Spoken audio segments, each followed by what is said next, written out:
चलो अब बहुपद का गुणनखंड में इस तरह का सवाल ले लेते हैं। क्या लिखा है सवाल? x² plus xy plus 8x plus 8y। अब ये सवाल में गुणनखंड कैसे निकालते हैं ये देखना है हमको ना। तो एक काम करेंगे हम लोग ना, ऐसे दो दो का पेयर ले लेंगे, ऐसे दो दो का जोड़ा ऐसे, ठीक है, दो दो पद ले लेंगे, ये पहला पद ये दूसरा पद, ऐसे दो दो पद ले लेंगे है ना। यहाँ पे भी ऐसे ही दो पद ले लेंगे। अब मैं आपको पूछूंगा कि दोनों पद में क्या है जो एक जैसा दिखता है? यहाँ और यहाँ क्या है जो एक जैसा दिख रहा है? यहाँ भी x है और यहाँ पे भी x है यहाँ कितने x है? 2 और यहाँ पे 1 है ना। तो एक काम करते हैं हम लोग, इन दोनों से ना एक एक x बाहर निकाल देते हैं। क्या कर ले? बाहर निकाल देते हैं। या फिर पहले इनको थोड़ा सा गुणनखंड के रूप में लिख लो। x यहाँ कितने हैं? 2 है, तो इसको 2 बार गुणा में लिख सकते हो आप। प्लस है तो आप क्या करोगे?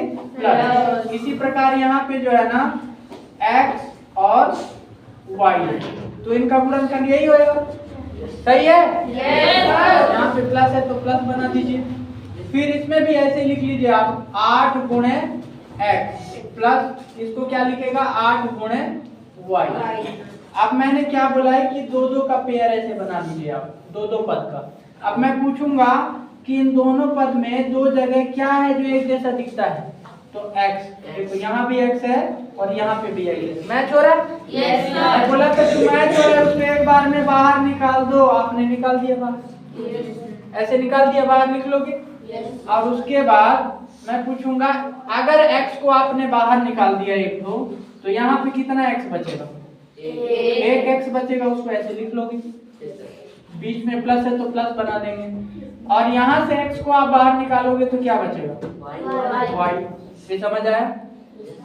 ऐसे ही सेम टू सेम इन दोनों जगह में क्या मैच हो रहा है एक जैसा? यहाँ क्या है और यहाँ क्या है? तो 8 मैच हो रहा है। तो 8 को आप क्या कीजिए? बाहर निकाल दीजिए। अगर मैं पूछूंगा यहाँ से 8 बाहर निकाल दिए तो क्या बचा? x बचा, और बीच में प्लस, और यहाँ से 8 बाहर निकला तो क्या बचा? y। अब मैं आपको कहूंगा ऐसे बॉक्स बनाने के लिए, ऐसे बॉक्स। ऐसा क्यों बनाया? अब मैं पूछूंगा आपको कि दोनों बॉक्स में क्या चीज है जो एक जैसा रखा हुआ है? क्या चीज है?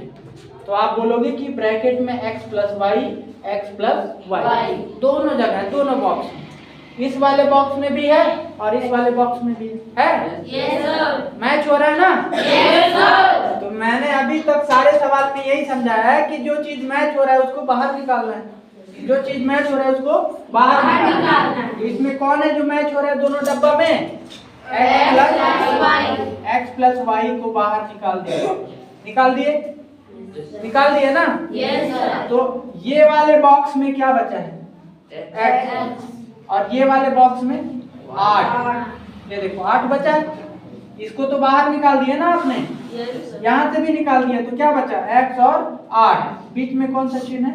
8। यही गुणनखंड है भाई, यही आंसर है। नहीं बनेगा? बन जाएगा ना? एकदम डिट्टो उसको भी करेगा, सेम टू सेम।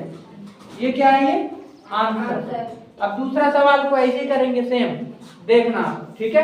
क्या किए थे हम लोग? इनका गुणनखंड किए थे। पहले इन दोनों का क्या किए थे? गुणनखंड। 15 का गुणनखंड कौन होएगा भला? 3 गुणे 5 होएगा।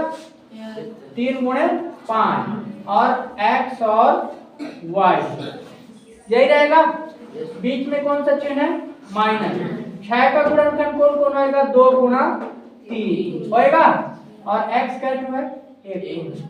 इसी प्रकार आप 5 और y का गुणनखंड करेंगे तो 5y होएगा, और माइनस 2 अकेला ऐसे रहने। क्या बोला था मैं? आप दो दो का पेयर ले लीजिए, आप ऐसे दो दो पद का पेयर बना लीजिए। मैं पूछूंगा आपको दोनों पद में कौन है जो एक जैसा दिखते हैं? ए वाले पद में और इसमें, दोनों में क्या है जो एक जैसे दिखते हैं? इसके अंदर भी 3 है और इसके अंदर भी 3 है, तो जो मैच होता है उसको बाहर निकाल दो बोला हूं। और क्या मैच हो रहा है भाई? x, यहाँ भी x है और यहाँ पे भी x है, बाहर निकाल दिए। तो आप बताना 3 और x को मैंने तो बाहर निकाल दिया, तो यहाँ क्या बचा 5 और y, 5 और y। इसी प्रकार यहाँ से 3 और x को बाहर निकाल दिया तो क्या बचा खाली 2 बचा, ठीक है। और बीच में कौन सा चिन्ह है यहाँ प्लस। यहाँ पे ध्यान से देखो तो यहाँ क्या मैं कुछ कॉमन हो रहा है यहाँ दोनों में नहीं हो रहा है। तो जब कोई चीज कॉमन नहीं होता है, कोई चीज मैच नहीं हो रहा है ना, तो आप क्या कॉमन करते हो एक, क्या एक। और इधर साइड क्या रहेगा फिर 5y और -2, समझ आया। अब यहाँ पे आप एक तो बॉक्स बना दीजिए, क्या बना दीजिए बॉक्स बना दीजिए। अब मैं आपको पूछूंगा कि बॉक्स में कौन है जो मैच हो रहा है, दोनों बॉक्स के अंदर कौन चीज है जो मैच हो रहा है 5 - y, 5 - y। तो जो मैच होता है वो बाहर निकल जाता है, 5y - 2 बाहर निकल गया। तो इस डब्बा से ये पूरा बाहर निकल गया, तो बचा क्या 3x। ये बाहर निकल गया तो क्या बचा 3x बचा, प्लस है तो प्लस, ये बाहर निकल गया तो क्या बचेगा 1। यही क्या है आंसर है, यही गुणनखंड है। ये बहुपदों का यही गुणनखंड है, 2 गुणनखंड निकलेंगे, है ना। समझ आया? Yes sir. चलिए नोट कीजिए।